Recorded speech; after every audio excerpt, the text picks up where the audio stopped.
Alright, y'all, so before we hop into this video, I just want to kind of come on here and say, you know, we just had Thanksgiving, so happy Thanksgiving to everybody. Hopefully you guys had a wonderful weekend, spending time with family and friends, and getting put in food comas and taking naps and watching some football and everything else. But I also want to apologize that it's been so long since I have posted. We've had a lot going on, been a lot going on life-wise and everything else, so we have still been filming. We just haven't been able to get any videos on here for you guys. So hopefully going to start back up, and things are going to slow down a little bit, and we can get some videos out consecutively for you guys. Thank you everyone for the support. We do greatly appreciate it. Words can't really describe how much we do appreciate all you guys tuning into these videos and everything else. But anyways, I forgot to do an intro this morning, so for this 10K tournament, we actually went into Cabela's the evening before to do a blind boat draw there. And to say it's a little overwhelming, especially being newbies like we are, to go into a tournament caliber that size was just definitely eye-opening. The other thing is it was super cool because you got to talk to, I mean, anyone and everyone was pretty much open to talk to you. So it's kind of cool to hear from, you know, new people, meet new people, and obviously share fishing stories. So going into this tournament, we had fish going. We knew where we wanted to get to. The only problem was we had to lock up. So yeah, we're just gonna, you guys will see for yourself how the day played out for us, and we'll go from there. So yeah, enjoy the video.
Alright guys, well this is about the best intro that we're gonna get. We ended up being boat 80 and ended up having to make about an hour run to get up to where we are. So that took a little bit of time out of the day, but them last two spots that we ended up finding during pre-fishing, luckily and somehow there's nobody here. So now we're just gonna cross our fingers and hope and pray that there's still some fish here. So stay tuned and let's get after it.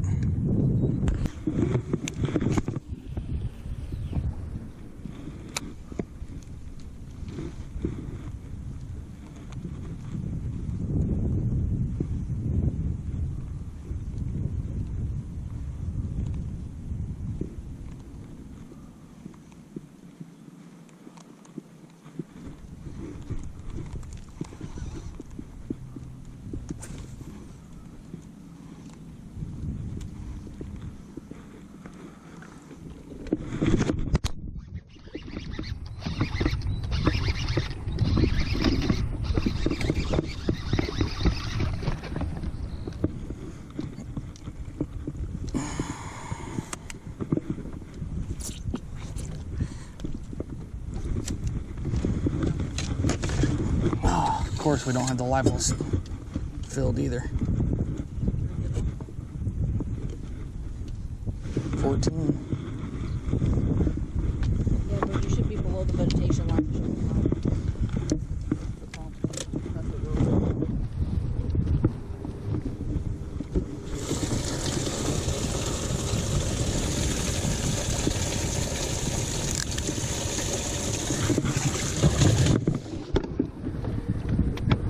4 more.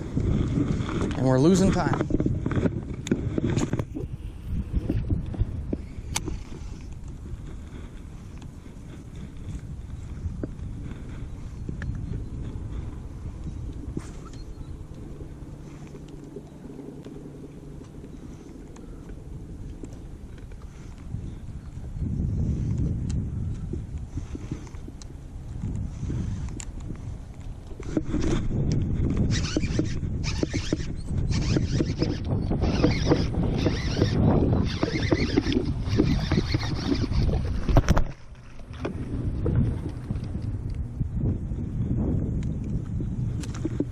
Literally a trailer hook. Back in the council, yeah.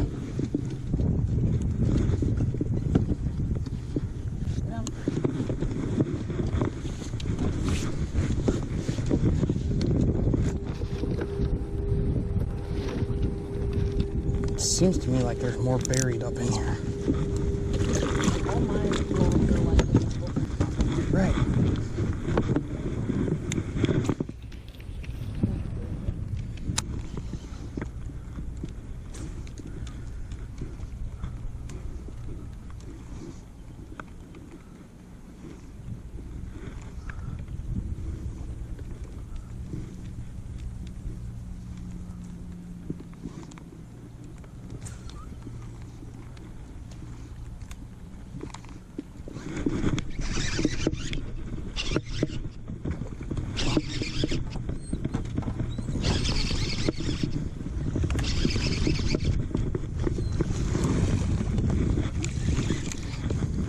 I don't know if he's still in there. He's in there. I've seen him.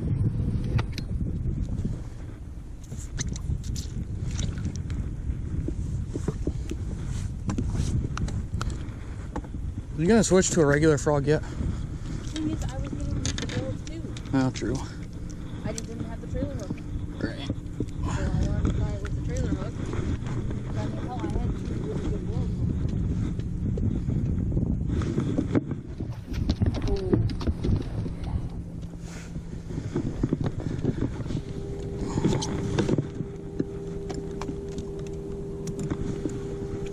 I mean, at this point, I'll just take a limited ease. I don't care.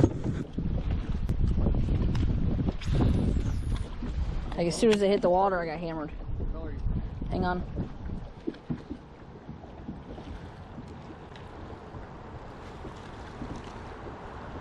I put back on that missile baits that's black and blue on top with the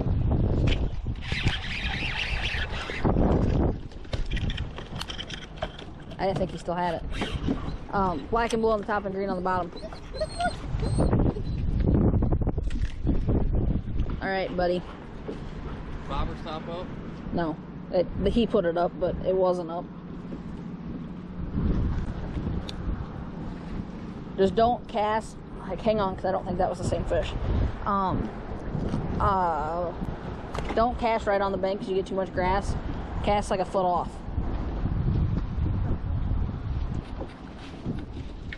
Alright, so as you guys saw, and of course in true fashion, I didn't film an outro that day either. Pretty disappointed. Alisha and I had 3 different spots where we were, after pre-fishing, we were fairly confident in catching 14 to 15 pounds on. And pull up there in the morning and everything's changed. After we kind of sat down and talked about it on the drive back to the camper, we just, a lot of it comes down to us as to the way the wind was. The wind had completely changed directions from pre-fishing and when we were catching these fish, and obviously the weather. Temps dropped a little bit and then came back up, warmed up, and then dropped, and all sorts of funky stuff. But our main issue, we thought, was the wind. It was I want to say like a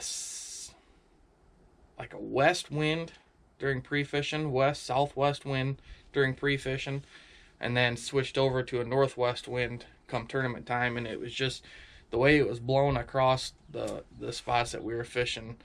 I don't know if it just pushed the bait out and the fish followed them, or if it got too rough in the areas that we were catching them. I don't fully know exactly what happened, but needless to say, our fish weren't there, so we just kind of scrapped that idea, went around and just fun fished and tried to come up with a limit. And we ended up coming with a limit.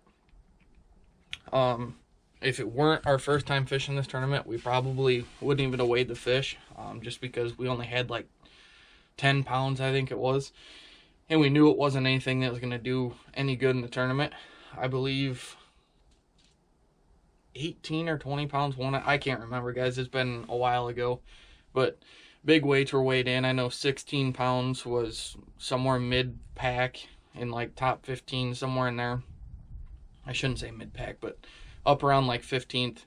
And I think we ended up with 180 some boats, I think, were in the tournament. So definitely a huge tournament, a big learning curve for Alisha and I. And we're going to do it again next year. So make sure you guys stay tuned, watch the videos. And then hopefully next year we can go up there and put up a fight. We just got to hope we can find the right fish and ones that aren't dictated by wind and weather. So thanks for watching, guys. We greatly appreciate it. I'm going to step inside because it is mighty cold out right now. If any of you are from the Midwest or anywhere where you're getting snow and cold weather, it's not very enjoyable to stand out here if you're not dressed for it. So thanks again, guys, and we'll catch you in the next episode here on Seek Through Outdoors.